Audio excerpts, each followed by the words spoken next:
Video शुरू करने से पहले हमारे चैनल को लाजमी सब्सक्राइब करें और इस नावल की अगली एपिसोड देखने के लिए ज़्यादा से ज़्यादा चैनल को सब्सक्राइब करें। मैं चोटी पर पहुंच चुका था जहां अक्ल काम करना छोड़ देती है।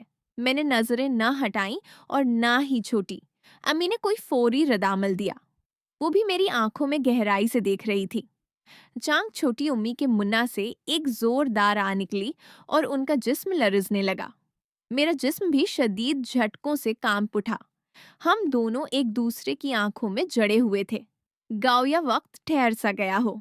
आन का जिस्म कांप रहा था। मेरी टांगें भी कमजोर पड़ रही थी। चंद लम्हों बाद जब वो शदीद एहसास की लहर गुजर गई तो मैं होश में वापस आया। जो छोटी अम्मी चंद लम्हे पहले मेरी आंखों में मुस्ती और सुकून भरकर देख रही थी, अब उनकी आंखों में शदीद गुस्सा था। एक ऐसी आग जो अभी अभी जलकर राख हुई थी, मगर अब राख के नीचे चंगारियां अब भी सलग रही थी। वो एक लम्हे को भी खामोश रहे, फिर आहिस्ता से बोले, ये गलत था। उनकी आवाज में लर्जिश थी, मगर लहजा सख्त में कुछ कहना चाहता था, मगर गले में कुछ उटक गया था।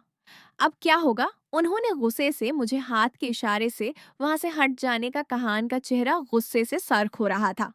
मैं बहुत डर गया। जल्दी से ऊपर की और अपने कमरे की तरफ भाग गया। दिल जोर जोर से धड़क रहा था। मुझे पूरा यकीन था कि छोटी अम्मी अबू को ये बात बिल्कुल नहीं बताएंगी, मगर अब वो मेरे बारे में क्या सोच रही होंगी? आन का रदामल किया होगा। ये ख्याल मुझे अंदर ही अंदर खाए जा रहा था। अगले 2 दिन हम दोनों एक दूसरे से नजरें चराते रहे।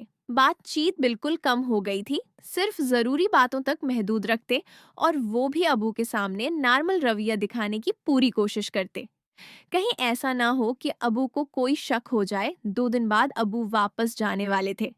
ये सोचकर मेरी परेशानी और तनाव कई गुना बढ़ गया था, क्योंकि मुझे पूरा यकीन था कि अबू के जाने के बाद छोटी अम्मी मुझसे खुलकर बात करेंगी और फिर जो भी होगा वो बुराहे रास्त मेरे सामने होगा। रात को नींद नहीं आ रही थी। बार बार वही लम्हा दिमाग में घूम रहा था। आन की आंखों में वो गुस्सा और उसके नीचे छिपी हुई वो चिंगारी जो अभी तक बुझ नहीं सकी थी। अबू के जाने के बाद क्या होगा? क्या वो मुझसे बात करेंगी या फिर खामोशी से मुझे नजरअंदाज कर देंगी? या कुछ और? अबू के जाने के बाद छोटी अम्मी जरूर मुझसे बात करने वाली थी। ये ख्याल मेरे जहन में बार बार आ रहा था। 2 दिन बाद में स्कूल जल्दी चला गया। अबू जा चुके थे और मैं छोटी अम्मी का सामना करने से बहुत डर रहा था। उस कॉल के बाद मैं काफी देर तक दोस्तों के साथ घूमता रहा, वक्त गुजारी की कोशिश करता रहा, मगर शाम होते ही वापस जाना पड़ा। दिल में एक अजीब सी बेचैनी थी। घर पहुंचकर मैं सीधा छत पर अपने कमरे में जाकर लेट गया। अभी चंद मिनट ही गुजरे थे कि बाहर कदमों की आहिस्ता आहिस्ता आवाज सुनाई दी। मेरा दिल जोर जोर से धड़कने लगा। हर धड़कन के साथ लगता था कि अब कुछ होकर रहेगा। कुछ सेकंड बाद दरवाजे पर हल्की सी दस्तक हुई। मैंने लरजती आवाज में कहा, अंदर आए। दरवाजा खुला। छोटी अम्मी अंदर आए। आन का चेहरा संजीदा था, आंखों में एक अजीब सी कश्मकश। वो आहिस्ता से मेरे बस्तर के पास आए और किनारे पर बैठ गए। कमरे में मुकम्मल खामोशी छा गई। सिर्फ मेरी धड़कनों की आवाज सुनाई दे रही थी। वो कुछ देर तक खामोश रहे, फिर आहिस्ता से बोले, विकास, इस दिन जो हुआ उसके बारे में बात करनी जरूरी है। उनकी आवाज में गुस्सा नहीं था, मगर एक गहरी संजीदगी थी। ऐसी संजीदगी जो मुझे और ज्यादा घबरा रही थी। मैंने नजरें झुका ली, कुछ कहना चाहता था, मगर अल्फाज मुन्ना से निकल नहीं रहे थे। वो थोड़ा करीब आए और जारी रखे, मैं तुमसे नाराज तो हूँ, मगर इससे ज्यादा परेशान हूँ। ये सब गलत था और अब हमें उसे दुरुस्त करने का रास्ता ढूंढना होगा। उनकी बात सुनकर मेरे दिल में एक अजीब सी राहत भी हुई और खौफ भी। क्या वो वाकई मुझे माफ कर देंगी या फिर ये शुरुआत है किसी और तनाव की? वो मेरी तरफ देख रही थी, इंतजार कर रही थी कि मैं कुछ कहूं। बी क्या कहूं? ये सवाल मेरे जहन में गूंज रहा था। छोटी उम्मी ने गहरी सांस ली और मेरी तरफ देखते हुए आहिस्ता आहिस्ता बोलना शुरू किया। विकास, देखो बेटा, इस सुबह जो हुआ था, मैंने मान लिया कि कुछ हद तक मेरी भी गलती थी। मैंने तुम्हें रोका नहीं जितना रोकना चाहिए था, इसलिए मैं खुद भी शर्मिंदा हूँ। मगर इस रात तुमने जो किया, उससे मैं बहुत ज्यादा मायूस हुई हूँ तुमसे। उनकी आवाज में एक अजीब सी लर्जिश थी, जैसे गुस्सा और दुख दोनों एक साथ मिलकर बोल रहे हों। मुझे तुमसे बिल्कुल भी ये उम्मीद नहीं थी कि तुम इतनी गलत हरकत कर सकते हो। तुम मेरे लिए बेटे जैसे हो, विकास। मैंने तुम्हें हमेशा अपना समझा, अपने बच्चों की तरह पाला, और फिर भी वो कुछ देर के लिए खामोश हो गई। उन्होंने नजरें झुका ली। गव्या अगली बात कहना उनके लिए मुश्किल हो रहा हो। फिर आहिस्ता से सर उठाया और जारी रखा।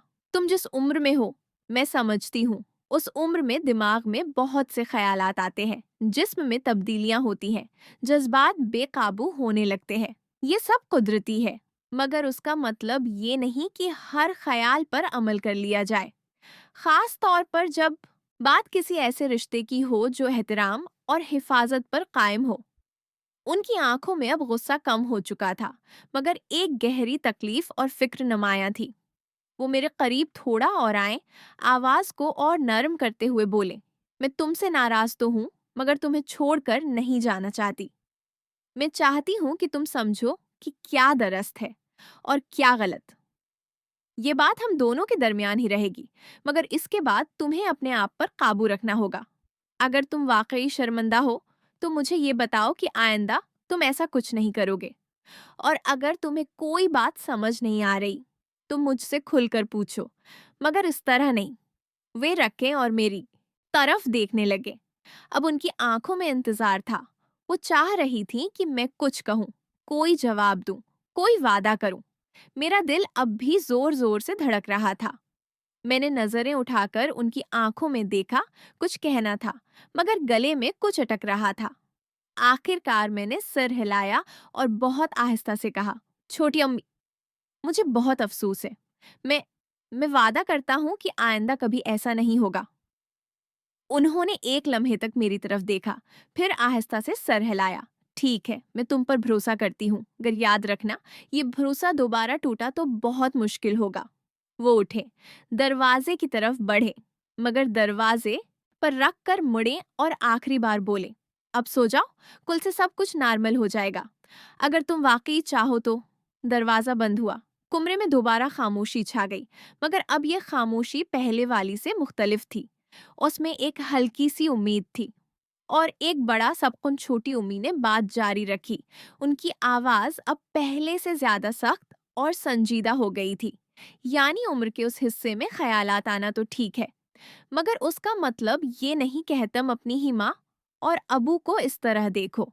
इन्हें तुम्हारे अबू को इसलिए नहीं बताया कि मुझे पता है अगर वो जान ले तो वो तुम्हें जान से मार डालेंगे। मैंने तुम्हें बचाने के लिए चुप रखा, मगर ये चुप रखना आसान नहीं था। उन्होंने एक गहरी सांस ली। गाया अगली बात कहना उनके लिए भी बोझल हो रहा हो। आज के बाद अगर तुमने उस तरह की कोई घटिया हरकत करने का सोचा भी, तो मैं बगैर कुछ सोचे समझे तुम्हारे अबू को बता दूंगी। और फिर जो तुम्हारा हशर होगा वो तुम सोच भी नहीं सकते। मैं तुम्हें वार्निंग दे रही हूँ, विकास। ये आखिरी वार्निंग है। कमरे में एक गहरी खामोशी छा गई। मेरी सांस भी रक सी गई थी। मैंने कभी उन्हें इतना संजीदा और डराते हुए नहीं देखा था। दिल की धड़कनें कानों में गूंज रही थी। मुझे समझ नहीं आ रहा था कि क्या बोलूं, कैसे जवाब दूं। सिर झुका हुआ था, नजरें फर्श पर जमी हुई थीं। कुछ देर बाद मैंने बहुत हिम्मत करके सर उठाया और आहिस्ता से बोलना शुरू किया, छोटी अम्मी, इस दिन सुबह जो हुआ उसमें मेरी बिल्कुल भी गलती नहीं थी।